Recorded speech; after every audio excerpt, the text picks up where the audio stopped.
Vamos iniciar a celebração desse quarto dia, desta Semana das Dores de Nossa Senhora, meditando, rezando, sendo instruídos pela pregação acerca dos sofrimentos desta mulher que, tendo dito sim a Deus, levou este sim às últimas consequências do amor.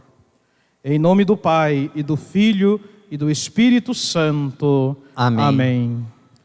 Ó Virgem sem mancha, cheia de amargura, nós, indignos pecadores, suplicamos que ilustreis nosso entendimento e inflameis nossa vontade, para que com espírito fervoroso e compassivo contemplemos neste exercício as vossas dores e por meio da meditação delas cresçamos em nossa união com vosso amado e divino Filho, nosso Senhor Jesus Cristo, o qual vive e reina para sempre.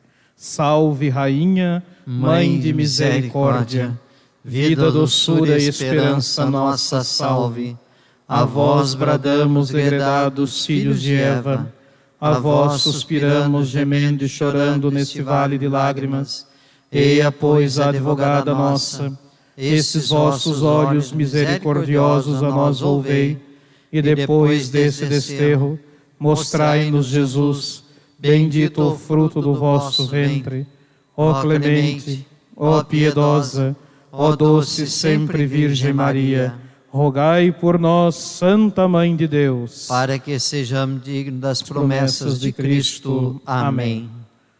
Amados irmãos, nós vamos hoje meditar a penúltima das 7 dores. Como temos lembrado a cada dia, a tradição nos propõe que são 7 as dores de Maria.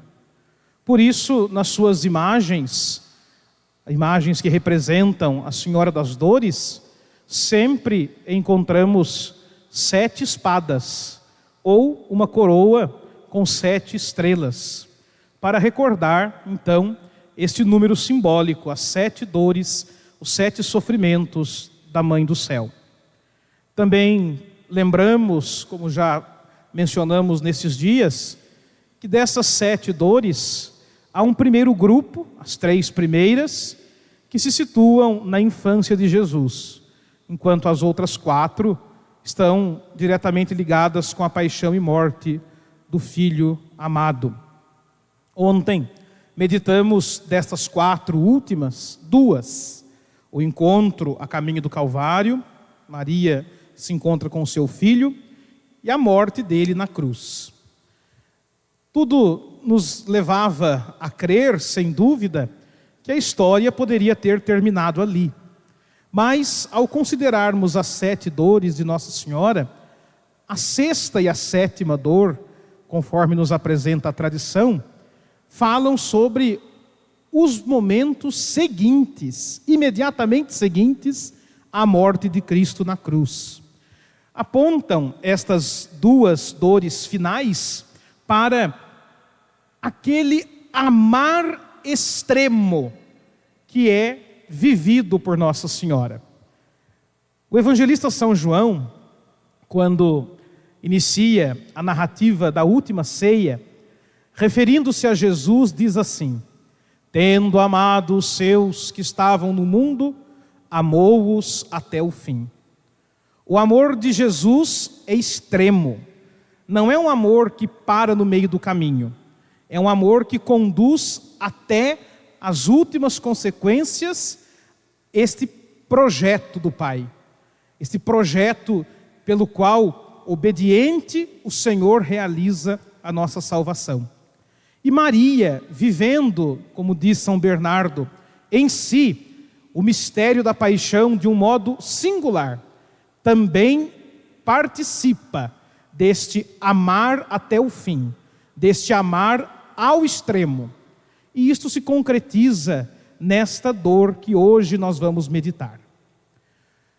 Diz o Santo Evangelho que após Jesus ter morrido na cruz, o seu corpo foi de lá retirado. E isto não era algo comum de acontecer.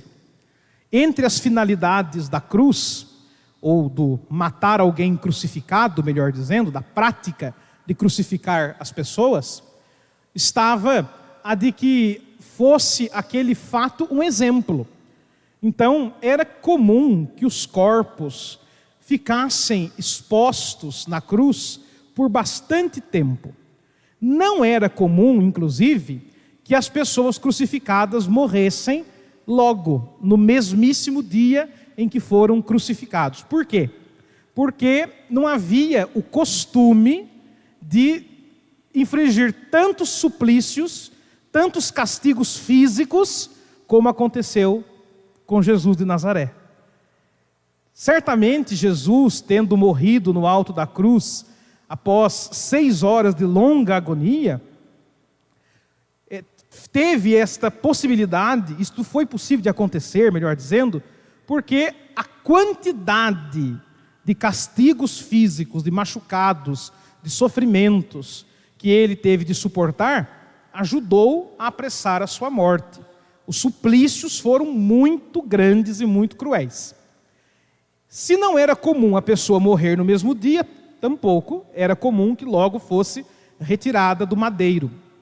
Justamente porque o madeiro, colocado sempre na entrada da cidade, como disse, servia de exemplo para que todo mundo que ali forçosamente passasse para entrar ou sair da cidade, ao contemplar aqueles condenados mortos na cruz, ou agonizando nela, ou já mortos, se decompondo um pouco antes que fosse tirados aqueles corpos, então todos vissem, olha, isso é o que acontece com quem mexe com o Império Romano.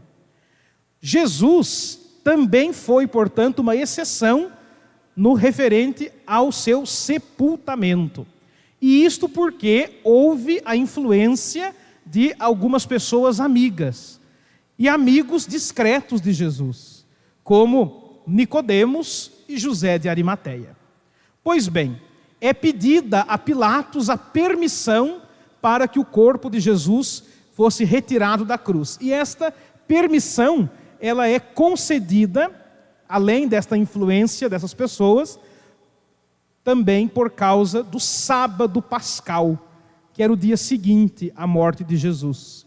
Então aqueles líderes judeus, não querendo que corpos estivessem na cruz durante a festa sagrada da Páscoa para eles, apressaram, aquela influência para que o corpo de Jesus fosse retirado do madeiro. Todas essas circunstâncias foram acompanhadas de perto por aquela que nunca se afastou da cruz, Nossa Senhora. Então, contemplamos aquele momento que também não está descrito deste jeitinho no Evangelho, mas que a tradição nos testemunha. Maria, quando o corpo de Jesus é descido da cruz, recebe aquele corpo no seu colo, nos seus braços de mãe.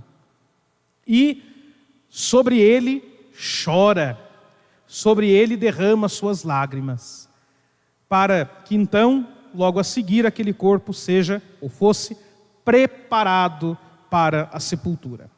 Amados irmãos, quem não tem fé, olhando uma coisa dessas, pode entender como um prolongamento do sofrimento. Mas quem tem fé, e nós temos, olha para este gesto de Maria, recebendo o seu divino Filho, agora um corpo sem vida, nos seus braços, não apenas como um gesto de amor de mãe, mas como um gesto também imbuído de todo o mistério que perpassa como um fio condutor as suas dores e os seus sofrimentos. Maria, que lá no presépio, como mãe que acabara de dar à luz, ninava Jesus no seu colo, agora tem o seu filho morto e sem vida nos seus mesmíssimos braços. Imaginamos que as lágrimas de Nossa Senhora, de certa forma caindo sobre o corpo sem vida de Jesus, se misturavam com aquele sangue, como canta o Padre Zezinho nessa canção que nós estamos entoando todos os dias na prece pelas mães. Mas o que deve ser meditado profundamente é o significado desta mulher firme na fé. A fé é o grande fio condutor das dores de Maria, recebendo o seu filho morto nos seus braços, no seu colo, e apresentando-o à humanidade.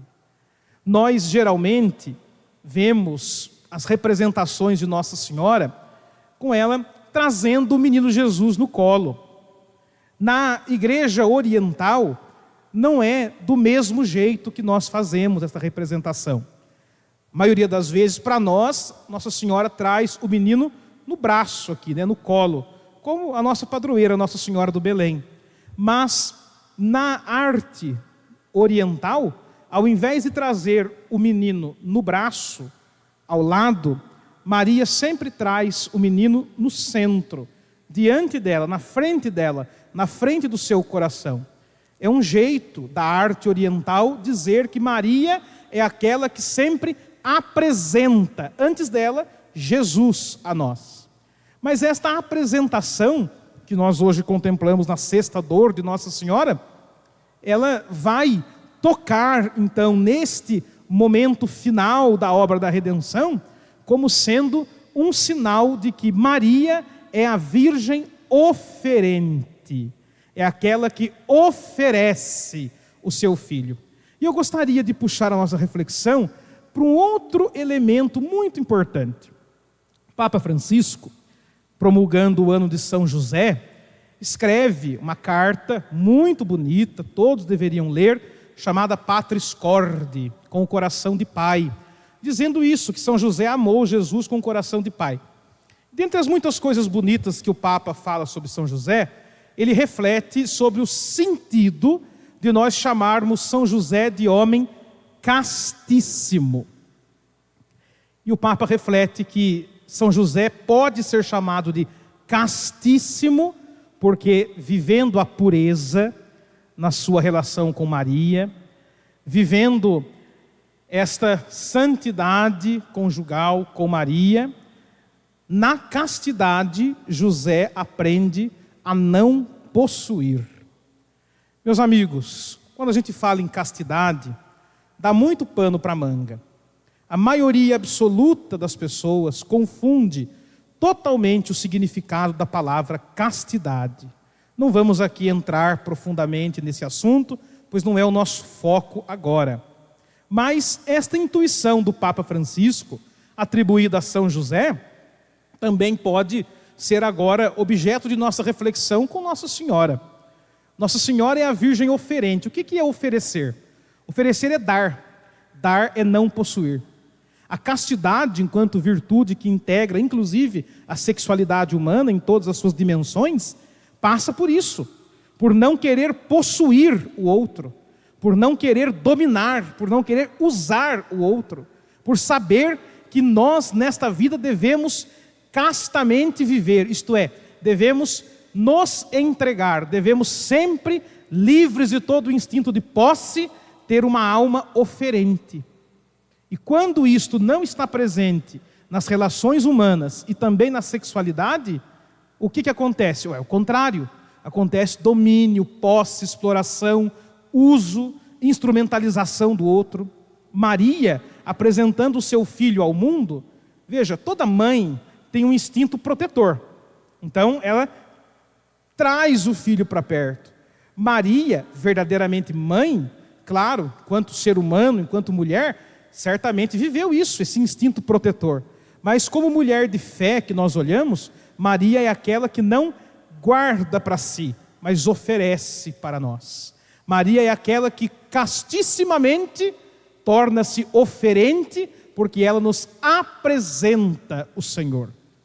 Podemos facilmente ligar tudo isso e entender como isso pode significar esta questão da oferenda que Maria faz do seu filho durante a vida. Mas, afinal de contas, que sentido tem oferecer um filho morto? Qual é o sentido dela aos pés da cruz, mãe de misericórdia, mãe de piedade, mãe da soledade, isto é, da solidão, como nós a chamamos nesta hora, ostentar um defunto? Maria nos oferece, não um defunto, como uma coveira ou uma agente funerária. Maria nos mostra o grão de trigo que cai na terra, morre, produz fruto, fruto de ressurreição, fruto de vida eterna. Silenciosamente, entre as suas lágrimas, Maria Santíssima oferece, como uma patena na qual se sustenta a Eucaristia, ela tem nos seus braços uma patena, um prato, um suporte, no qual ela oferece ao mundo a prova visível da misericórdia infinita do Senhor. Amados irmãos, diante desta sexta dor de Nossa Senhora, peçamos a ela a graça de sermos nesta vida pessoas oferentes e castas, pessoas capazes de aprender com Deus a entregar-se sempre, que o egoísmo não nos vença, que o egoísmo não nos destrua. Sim, o egoísmo pode nos destruir, o egoísmo pode nos matar, o egoísmo pode nos aniquilar. Com Maria aprendamos a ser oferentes, como ela o foi, até mesmo entre as lágrimas, mãe de divina misericórdia. Assim seja. Amém.